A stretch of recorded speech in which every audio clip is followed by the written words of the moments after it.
சோழனின் புத்திரன் சைவ நெறியின் கருவூலமான திருமுறைகளை மீட்டு கொடுத்த திருமுறை கண்ட சோழன் சிவபாத சேகரன் பொன்னியின் செல்வன் புலிக்கொடி வேந்தன் நம் பெரும்பாட்டன் பேரரசன் ராஜராஜ சோழனின் 1040ஆம் சதய விழா வருகின்ற அக்டோபர் 31ஆம் தேதி மற்றும் நவம்பர் 1ஆம் தேதி இரு தினங்கள் சீரும் சிறப்புமாக நடைபெற உள்ளது.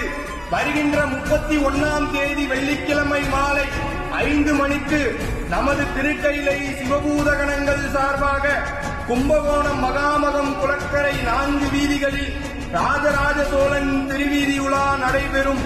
நவம்பர் 1ஆம் தேதி சனிக்கிழமை காலை 9 மணி முதல் கோவை அரண்பணி அறக்கட்டளை சார்பாக ராசராசர் விழா கோவை அவிநாசி சாலையில் அமைந்துள்ள இந்துஸ்தான் கல்லூரி கலையரங்கத்தில் நடைபெறும்.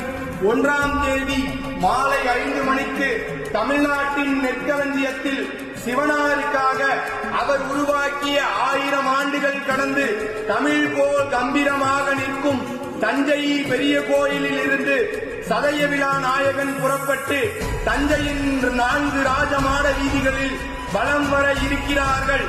ஆன்றோர்களும் சான்றோர்களும் இந்த 3 இடங்களில் நடைபெறும் சதய பெருவிழாவில் கலந்து கொண்டு நம் பெரும்பாட்டனை கொண்டாடி மகிழ வேண்டுமாய் சோழ தேசத்து சிவபூத கணங்கள் சார்பாக கேட்டுக்கொள்கிறோம்.